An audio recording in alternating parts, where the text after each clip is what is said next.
বড় বড় তেলের আছে, খনিগুলো আছে, স্বর্ণের খনিগুলো সব মুসলিম রাষ্ট্রে, কিন্তু এ তেল বিক্রি হয় কার মাধ্যমে? পেট্রো ডলারের মাধ্যমে। সেই পেট্রো ডলার কন্ট্রোল করে কে? কে কে আমেরিকা। বুঝেন নাই? এজন্য আপনাকে সেই জায়গায় তৈরি হতে হবে, সেই জায়গায় তৈরি হতে হবে। সে জায়গা যদি আপনার ইসলামের সূরা বাকারার প্রথম সূরা প্রথম আয়াতটি আলিফ লাম মিম, এখানে বড় শিক্ষা হচ্ছে আপনাকে অবস্থার চাহিদার আলোকে যোগ্য হইতে হবে। পারবেন তো ইনশাল্লাহ? পারবেন তো ইনশাল্লাহ? এখানে ইংরেজি শিখানো হয়। ইংরেজির মতো পৃথিবীতে সবচেয়ে সহজ ভাষা কিন্তু ইংরেজি, এটা জানেন? আরবি ভাষা কঠিন ভাষা, কিন্তু আরবি ভাষা আমরা মনে রাখি আল্লাহর রহমতের কারণে।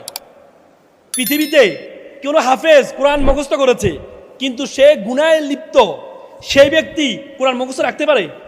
রাখতে পারে। পৃথিবীর সবচেয়ে বেশি পঠিত গ্রন্থ কোরআন শব্দের কারণু শব্দ থেকে আসছে, যার অর্থ হচ্ছে কি?